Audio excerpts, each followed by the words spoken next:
గారి చేతుల మీదుగా సూపర్ 6లో అత్యంత కీలకమైనటువంటి స్త్రీశక్తి ఒక స్కీమ్ని ప్రారంభించి ఉచిత బస్సు ప్రయాణం ఈరోజు మహిళల కళ్ళల్లో ఆనందం చూస్తున్నారు. ఇక్కడ ప్రతి ఒక్క మహిళ ఇటు చదువుకునేటువంటి బాలిక కావచ్చు, యువతి కావచ్చు, మహిళ కావచ్చు, లేదా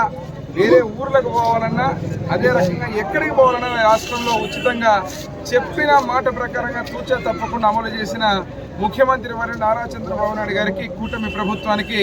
ప్రత్యేకంగా మేము ఎమ్మిగనూరు నియోజకవర్గం నుంచి ధన్యవాదాలు తెలుపుతున్నాం. ఈరోజు ప్రతి ఒక్కరికి కూడా మీరు ఆలోచిస్తే, నేను ఇప్పుడు బస్సులో ప్రయాణం చేస్తూ అడుగుతుంటే ఒక్కొక్కరు ఆదోనికి పోవడానికి 50 రూపాయలు,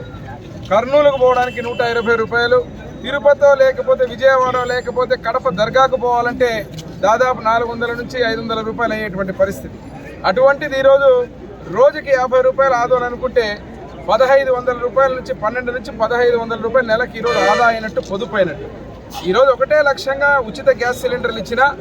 ఉచిత బస్సు సౌకర్యం ఇచ్చినా, ఏదైనా కానీ మహిళలందరినీ కూడా బలోపేతం చేసి ఆర్థికంగా P4 ద్వారా కూడా ఆడబిడ్డ నిధి ఏదైతే చెప్పారో అన్నీ కూడా సూపర్ 6లో తూచా తప్పకుండా అమలు చేస్తున్న కూటమి ప్రభుత్వానికి, ముఖ్యంగా ఈరోజు ఆగస్టు 15వ తేదీ ఏదైతే 79వ స్వతంత్ర దినోత్సవం రోజున ఇంత గొప్ప స్కీమ్ని ప్రారంభించి మా అక్కలు చెల్లెల కళ్ళలో ఆనందం చూస్తున్నారు. ఈరోజు వారు రేపు ఉదయం నుంచి 0 టికెట్ ఏదైతే ఇచ్చి ఎక్కడికైనా ఈ రాష్ట్రంలో ఫ్రీగా ప్రయాణం చేయొచ్చంటే వారి ఆనందానికి అవధులు లేవు. ప్రత్యేకంగా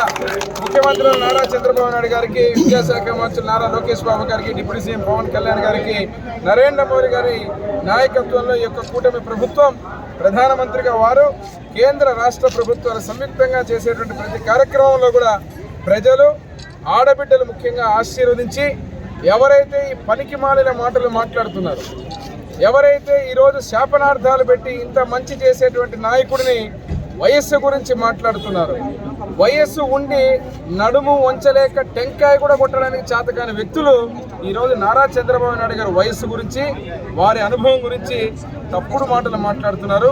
ఈ ప్రజలు, ఈ ఆడబిడ్డల ఆశీర్వాదం ఉన్నంత వరకు, రాష్ట్ర ప్రజల ఆశీర్వాదం ఉన్నంత వరకు ఆ భగవంతుడు నిండు 100 ఏళ్ల ఆరోగ్యాన్ని ఇచ్చి బ్రహ్మాండంగా ఇటువంటి పథకాలే కాదు అభివృద్ధి సంక్షేమాన్ని ఆంధ్ర రాష్ట్రంలో దూసుకెళ్లే విధంగా ముందుకు తీసుకుపోతారు. వారి ఆశీర్వాదాలు మెండుగా ఉంటాయని తెలియజేస్తూ మరొక్కసారి చంద్రబాబు నాయుడు గారి ముఖ్యమంత్రి వర్యులకు మా ఎమ్మిగనూరు నియోజకవర్గం తరఫున ప్రత్యేకంగా ధన్యవాదాలు, మా ఆడబిడ్డల తరఫున ప్రత్యేక కృతజ్ఞతలు తెలుపుతున్నాం, తెలియజేస్తున్నాం.